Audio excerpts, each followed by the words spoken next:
Welcome back to RGR Football. I'm Ryan. This is me going rogue on the NFL and the Kansas City Chiefs, and today, one particular situation. Before we get started, I want to give a shout out to the All Juice team. You can pick these things up at Breaking Tea. I'll try to put a link down in the show notes, and that helps the fund that is set up to support and further what Therese Paylor started. So very much worth that. I'll have more for you on this in coming weeks and try to make things easier as well. But I wanted to get that out there because I had to get mine. You should get yours. Today, we have to talk about the Chiefs' left tackle situation because as everything's gone on, and you've heard me talk about both on the live streams and some of the short daily roundup kind of videos that I've been doing in the morning. And if you haven't seen those, go check those out. If you're not subbed, click the like and the sub and the bell notification. The like helps us get found. The sub makes sure that you're part of the crew around here. And the bell notification lets you know when something new goes up. So check those. That said, what I've been kind of stringing all together brings us to today. And right now, as I record this early in the morning, there's no new news about the tackle situation. What there is a concept of what they have to be trying to do. We have to take a step back for a minute and take a look at what so far this offseason has shown us is that Brett Veach and Andy Reid, and Eddie Heck as well, I'm sure, kind of had to shift gears when they realized that they're going to have to let both those tackles go. My guess is that came shortly after the Super Bowl, probably a decision made in February. Then when March got here, they had to make the moves. And at this point, it is an ongoing thing to try and make that correction and get something in there to solidify that part of the line. Now, that doesn't mean that because they didn't get it done, that they were paying too much attention to Joe Thuney. I've seen some really interesting takes from some of the national talking heads that I think is kind of crazy. Whenever you can upgrade your positions in an economical way that works for you, whether it's setting Joe Thuney's contract at the top of the market or not, you got to do that. This is Patrick Mahomes we're talking about. This is a guy that if he goes unprotected, it really, as we saw in the Super Bowl, limits what he's capable of doing without that time. Time is key for Patrick Mahomes. So by upgrading the interior, I think they're set. I still feel like everything that we know is they like Lucas Niang and they want him to take that job. Getting Mike Remmers back is going to help them have a stalwart at the right tackle spot, which means as pretty much 99% that Kyle Long's going to be in at guard. We don't know where Thuney's going to be, and I do still think that there's a possibility he goes into center depending on what happens with the rest. It might even take until they get some organized team activities to determine where they want to do this lineup. It's going to be him and Allegretti, I think, going back and forth, unless there's another acquisition made at center. But right now, I can't think that that's a high priority. I think if somebody falls to them that they really like, then they would consider it. But that leaves the left tackle spot. That's traditionally the most important one on the offensive line. Now, today you can argue that right and left don't make that much big a difference because there's a lot of prime-time pass rushers that line up on the left side of the defense, the right side of the offense, and so your right tackle has to be that good too. That's absolutely true.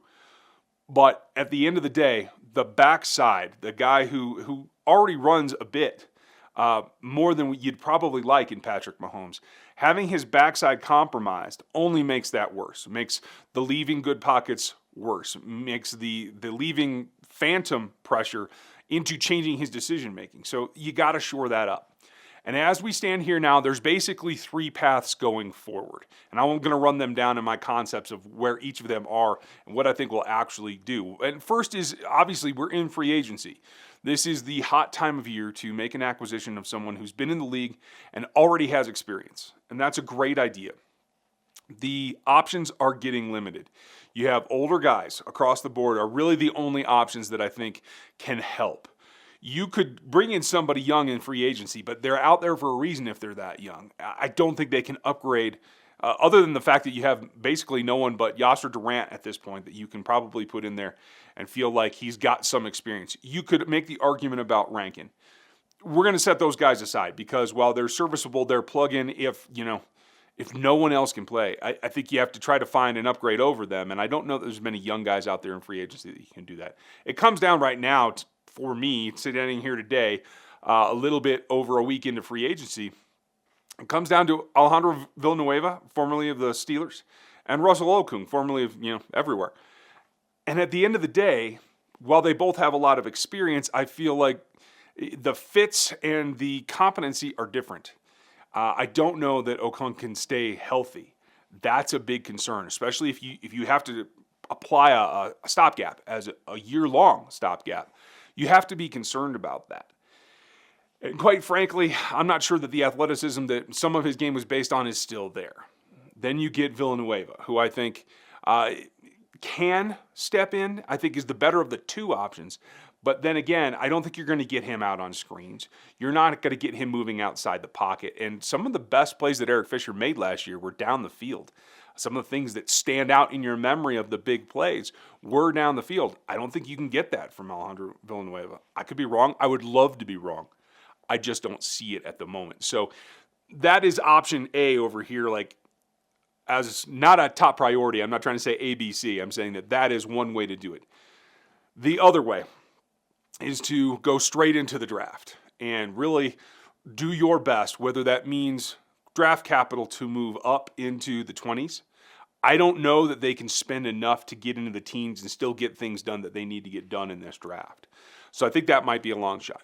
But I think there is a nice cluster of guys that can play left tackle in the 20 to 31 range. I think they will have an option at 31. I just don't know if it'll be the option that they prefer. The two guys there, Elijah Vera-Tucker from USC, I think is an option. They would have to move up most likely to get him, although I do hear rumor that he's not quite as high on boards as he is in the media. So that is something to play into. And maybe that means he's not that high on the Chiefs board as well. But I do like him, and I think that he can step in, and I think he has, and you're going to hear me say this twice now, I think he has a high floor. His ceiling, I think, is also there because of his athleticism and his versatility. I think he's adaptable. Whereas the second guy that I like is Liam Eichenberg, who I think also has a very high floor.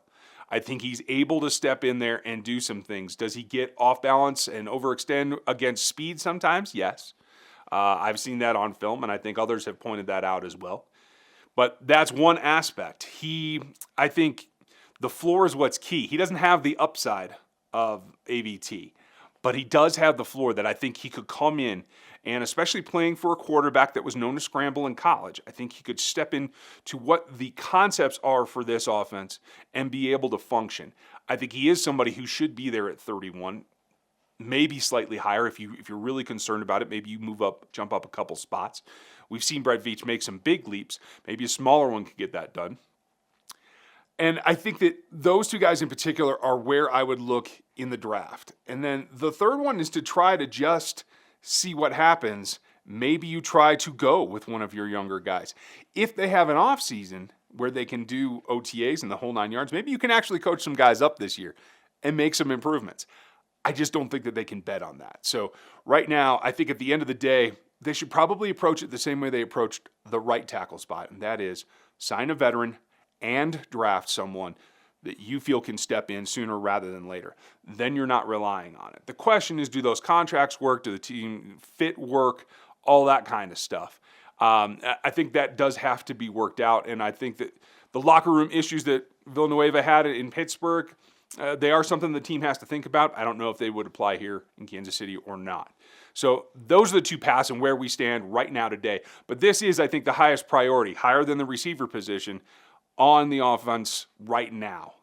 They will definitely add talent at the wide receiver position in both ways, I feel, going forward. But I think the tackle spot is the important one. So that's where we're at today.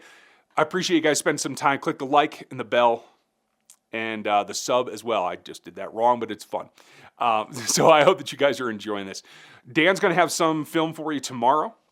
We're going to be back on Thursday with the live mock draft. Don't miss that one. And Danilo will get back on his crushes on Friday. So we have a ton coming for you.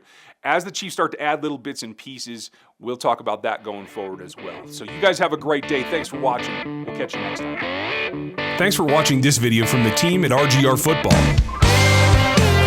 Click these videos to see more and subscribe to RGR